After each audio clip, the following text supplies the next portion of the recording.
Buyurun, özünüzü təqdim edin, ünvanınız. Mən İsmail rayon sakini Hüseynova Rəhilə Zəfər qızı. Buyurun, probleminizi danışın. Ayın 13-cü günü, avqustun 13-cü günü bizim başımıza gələn hadisələrdən danışmaq istəyirəm. Hüseynov Mehman Qəhrəmanoğlu yol kənarında balaca bir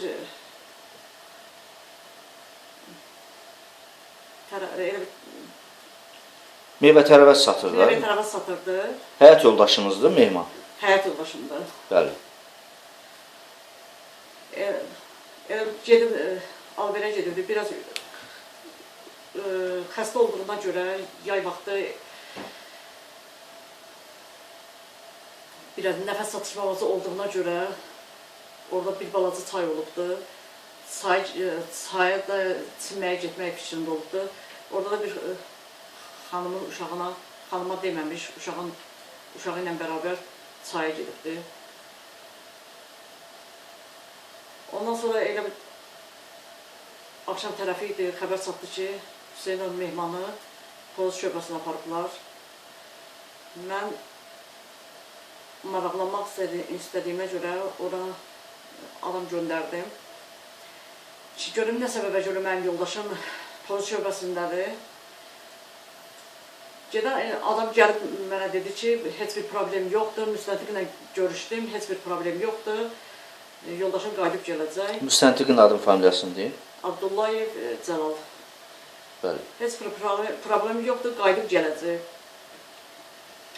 Bir gün keçdi, 2 gün keçdi, 3 gün keçdi. O insana xəbər çıxmadı. Bəlkə savadsızlığımıza görə bilmədik ki, yəni bunun arxasınca getməliyik. Bir də eşitdik ki, Hüseynov Mehmanı Şəki həbsxanasına göndəriblər. Yoldaşınızı burada təxminən neçə gün saxladılar polis şöbəsində? Təxmini 5-6 gün olur. Burada İsmaildə onun polisdə saxlanması ilə bağlı hər hansı bir məhkəmə prosesi keçirilib? Heç bir məhkəmə prosesi keçirilməmişdir. Ancaq tutub aparıb, elə həmən orada polisdə də saxlayıblar 5-6 gün. Olubdur. Buyurun, digər danışın. Bir müddət keçdi. Mən elə uşağı ailəsinin evində oldum, xanımın yanında oldum. Xanımdan soruşdum ki, bu nə hadisədir? Xanım öz uşağını, mənim yoldaşımı sadəcə mənə deməmiş, uşağımı çaya apardığını danışdı. Mən də qayıdıb evə gedəndən sonra bir müddət keçirtdim və Abdullayev Cəlal müəllimin yanında olmuşam. Və Abdullayev Cəlal müəllimə mən dedim ki, mən yoldaşımın bu işi elədiyini inanmıram və sizdən xahiş edirəm ki, mənə kağız verəsiniz, mən uşağı ekspert aparım. Cəlal müəllim o kağızı mənə vermədi, dedi 26 sahada mı, 29 sahada mı bu gələ şikayəti edərdiniz. Mən dedim ki, mənim belə o, yəni, bəlkə savadsızlığına irəli gəlibdir, mən onu bilməmişəm, amma azından bunu bilirəm ki, 50 ilin ölüsün qəbirdən, məzardan çıxardırlar və bir saçından bilirlər ki, ölən nə üçün ölübdür. O, dedim, eləmirsinizsə, mən də bəzi yerlərə məlumatımı verəcəm. O mənə elə bir ki, çaşdırdı və gedib Mehmana bəzi yalanlar deyib, təzədən elə bir ki, Mehmandan izahatı alıb və mənə zəng elədi. Birinci dəfə elə bir ki, izahatın dalıca gedib Mehmanın yanına, Mehman izahatı verməyibdi. Zəng elədi Cəlal müəllim, axşam saat haradasa 8 iradələrində dedi ki, Mehmanın yanına getmişdim, Mehmanı izahatı vermədi. Mən də dedim, olmayan şey nəyin izahatını verməlidir. O deyir ki, mən işi uzatmayın, qoy bu iş qutarsın, təzədən işi uzatmalıyıq. yaxşı özünü türmədə aparsa, bir gün, iki gün yazılacaq və çıxıb gələcək. Bir neçə gün keçəndən sonra zəng elədi ki, yox, bağışlayın, yoldaşımla telefonla danışdım, dedi, Cəlal mənim yanıma gəlmişdi. Dedim, nə üçün gəlmişdi, dedi, izahatı aldı və anlattı ki, səni oradan qurtaracam və işin, bu şikayəti təkrarən yazmasın, işin üstə iş gələcək. Bu da qorxudan təkrarən yazıb. Mən Cəlal müəllimə zəng edirdim. Mən Cəlal müəllimin yenə qəbulunda oldum. Dedim, Cəlal müəllim Allah tuz yazdırdınız axırı. Yəni göydə Allah görür. Burada bu iş olandan sonra mən vaxtı uzatdırdım. Yəni dedim, məcburam ki, mənim kasıbsından görə ailəm mənim yanımda olsun. Məcburam ki, həyəti belə satmağa razılaşım. Siz həyəti niyə satdığa qoymuşsunuz? Həyəti satdırmağa qoymuşdum ki, mən pulu verib Cəlal müəllimə mən yoldaşımı oradan çıxartdıram. Vaxtı da uzatdılar. Nə qədər təxminən sizdən pul istəyirdilər təxminən? Yəni mənim özümdən istəməmişdilər. Bəzi şeylərə yəni məlumatı vermişdilər ki, 10-15 arası olacaq bu pul. 10-15 min yəni. 10-15 min arası olacaq bu pul. Mən də gəldim, həyəti qoydum satdığa. Həyəti sata bilmədim. Sonra xəbər gəldi ki, bu iş qutara bilməz. Millətə yayılıb ki, mehmanın həyəti satırlar, mehmanı qutarmaqdan ötürü. Siz türmədə, yəni Şəki həbsxanasında həyat yoldaşınızın yanında olmuşsunuzmu? Xeyr, icazə vermirlər. Görüşməmisiniz onunla? İsmail rayonunda birinci dəfə Şəkiyə aparıb qaytaranda görüşmüşəm. Orada yoldaşınızla hər hansı münasibətiniz oldu mu? Mən İsmail rayonunun mehmanı gətirəndə getib xahiş elədim, mənimlə görüş təyin elədilər. Girdim və yoldaşıma dedim, bu nə işdir? Bu nə işdir? Hadisədir. Yoldaşım mənə dedi ki, belə bir hadisə olmayıbdır. Dedim, niyə yazılısan? Dedi, təzyiq göstərdilər mənə. Sörüldü, Cəlal müəllimə dedi, Cəlal müəllim dedi, Allaha and olsun ki, bu işi mən eləməmişəm. Mənim üstümə atılan bu böhtandır. Amma başqa vaxtı Cəlal müəllim deyirdi ki, mənim yanımda yazıldı bunu, ona heç bir təzyiq olmayıbdır. Əgər təzyiq olmamışsa, onu nə üçün mehmanın yanında mənə demədi ki, mehman sən yalan danışırsan, sənə heç bir təzyiq olmayıb. Təzyiq nə cür yəni? Döyüblərmi? Döyülübdür. Mehmanın dediyinə görə o insan döyülübdür. O kimlər adını çəkmədi, kim tərəfindən döyülüb? Adını çəkibdi, o yadımdan çıxdı. Adını da çəkdi. Müstəntiqin bu fikrə heç bir reaksiyası olmadı? Heç bir kəlmə də demədi. Sonradan baş verənləri danışın. Sonra nə baş verdi?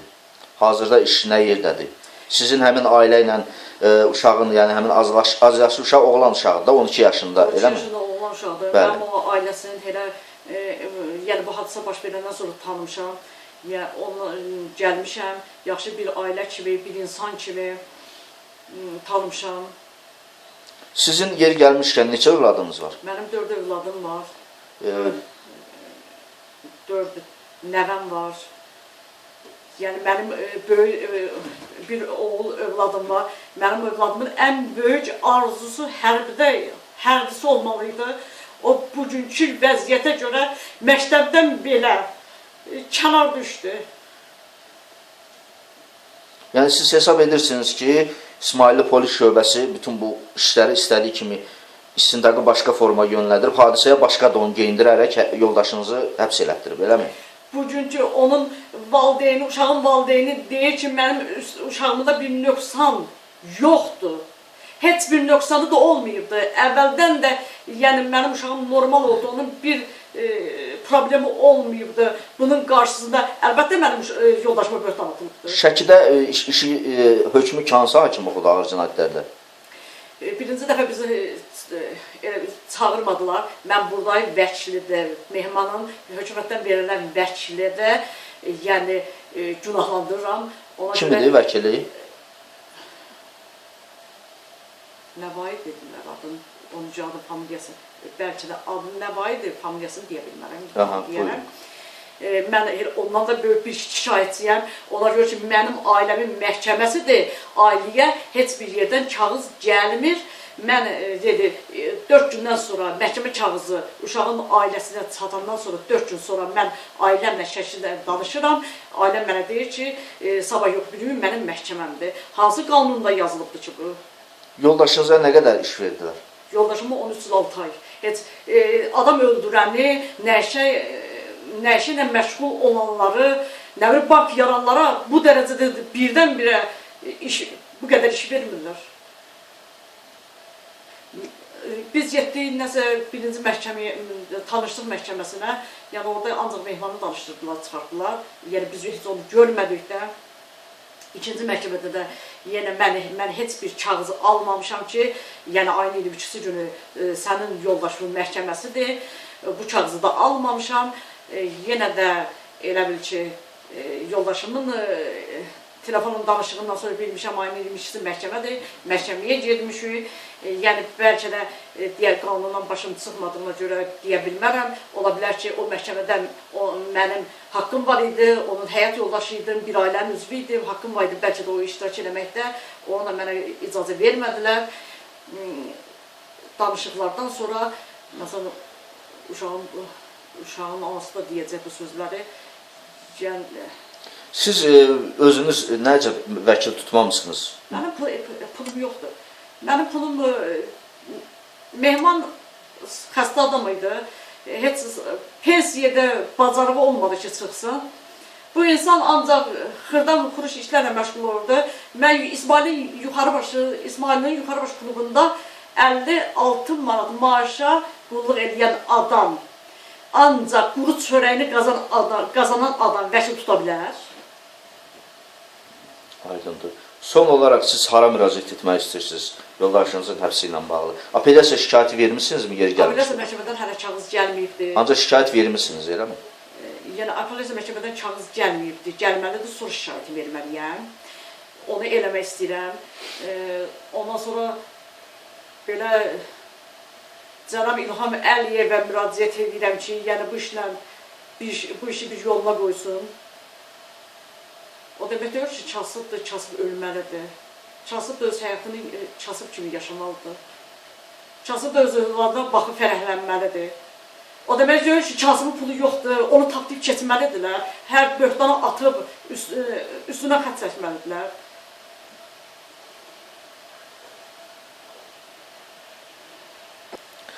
Buyurun, siz özünüzü təqdim edin, xanım.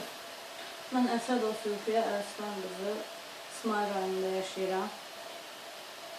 Həmən az yaşlı uşağın valideyni sizsiniz. Xəyalın anasıyam bəli. Neçə yaşı var Xəyalın? 12 yaş var. Buyurun, hadisə barədə danışın. Mən özüm çörək bişirirəm, təmiz çörək bişirirəm. Yəni orada qəssabxana var, yəni işlədiyimiz yerdə. Bir də meyvə-tərəvəz satılan yer var idi. Orada yəni şu üç iş yoldaşı işləyirdik Mehman. Mehman da sizlə işləyib, eləmi həmin yerdə? O da gəlib bir 10 gün idi işləyirdi orada. Bir narazılığınız onunla bağlı, yoldaşa, qadına münasibəti necə? Çox yaxşı adam idi. Yəni hər gün o çay alanda qoymurdum ki, mən sınavlar qaynadıram, verirdim. Yəni ki, o ət satan olan qohumumuz idi. Yəni ki, onunla bir yerdə onlara verirdim. Çay verdim, vermirlər. Pul orada biz qaynadıb içirik. Yəni çox yaxşı idi. Bir günlərin uşağımı ət almaya göndərmişdim. Gördüm ki, uşaq yoxdur. Çörək yemək istəyir. Görüm uşaq yoxdur. Getdim, soruşdum ki, nə yemək bəs mənim uşağım var. Dedi, bir gün mən görməmişəm uşağı. Orada bir Nurlan adlı oğlan var idi. Ondan soruşdum. O gördüm ki, qızardı, bozardı. İştimə bu bilirmiş. Dedim ki, Nurlan, mənim uşağım hanı, bayaq səninlə göndərmişəm. Dedi ki, bəs kanalda. Kanalda deyəndə mənim ürəyim getdi. Ondan sonra ayrıldım, nə kanal uşağımı tapın verir mənə. Yəni, mən dünən birini bitirmişəm, mən buna hazır deyiləm. Mən özümü yondum, götürdüm ki, sizi belə eləyərəm, uşağımı tapın. Dedi ki, Mehmanla çinməyə gedib. Onda qaçdım körpüyə sarıb, qışqırdım, uşağımı çağırdım. Uşağımı çağırdıqdan bir 5-10 dəqiqə sonra gördüm ki, Nurlanla Neymət deyir ki, bir-bir narahat olma, bəs uşaq gəlir. Uşaq gələndən sonra onu qucaqladım, dedim, mama qurban.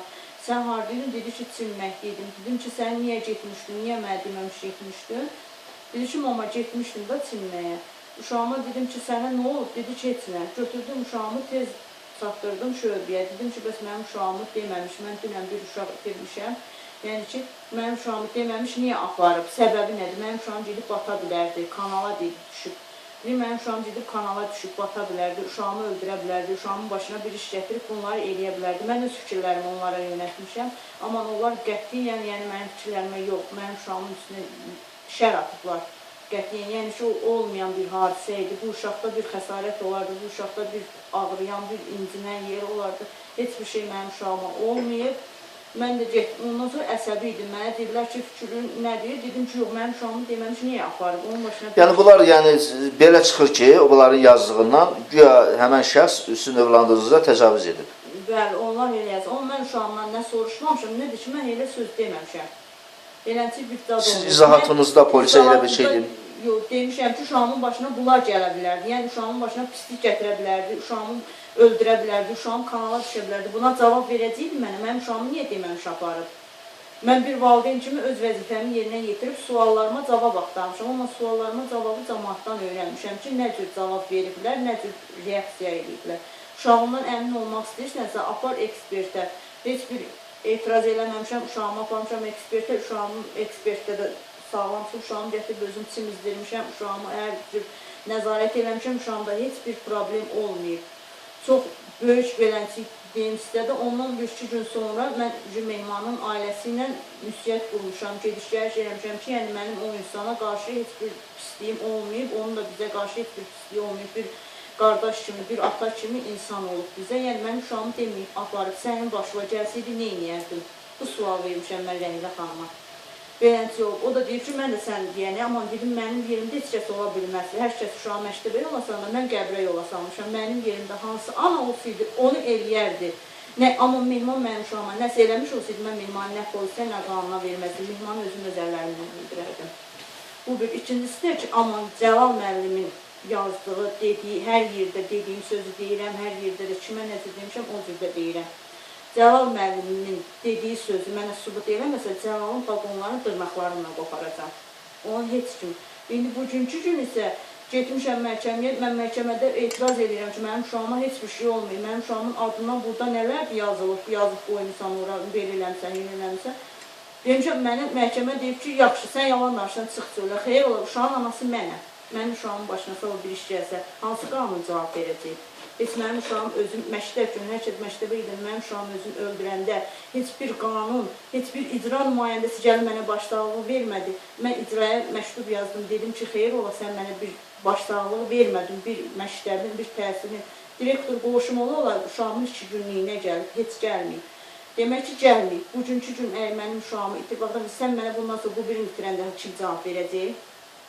Mən sual verirəm, mənim uşağıma indi bunu itirəndə mənə kim cavab verəcək? Sizin övladınız, əvvəlki övladınız da ötən il məktəbli formasına görə özünü asmışdı da. Məktəbli formasına görə yox. Mənim evladımın bu dəqiqədə məktəbli forması evdədir. Bu sadəcə anlaşılmazlıq olmuşdu. Yazısı, alın yazısı idi onun. Amma heç kəs maraqlanmadı ki, onun nəticəsi nədir? Hərə öz şayələri ilə davam elədi. Kim qınıyır, kim nə deyir, başına gəlsin. Heç kəsə daha heç nə demirəm. Qanun da istəyir. Mən icra işçilərinə də demişəm, hamının balası məni kimi böyütsün, ölsün. Hamıya da deyirəm, indi də kim ki mənim uşağımın əlindən elə artıq əksik yazıb, təsdiqləyib, bir insanın da, bir yaşlı, bir xəstə insanın da bugünkü günü cəzalandırıb, o 13 il, 6 ay nə deməkdir, bilirsən, bir igidin ömrüdür. Mən elə 13 il bir evlad böyüdüb, öldürdüm. Mən daha buna nə deyə bilərəm? Mən qətiyyən bunlara etiraz edirəm ki, o insan tutulmamalıdır. Mən getdim Cəlal müəllimə də dedim ki, mən ərzəmi götürürəm.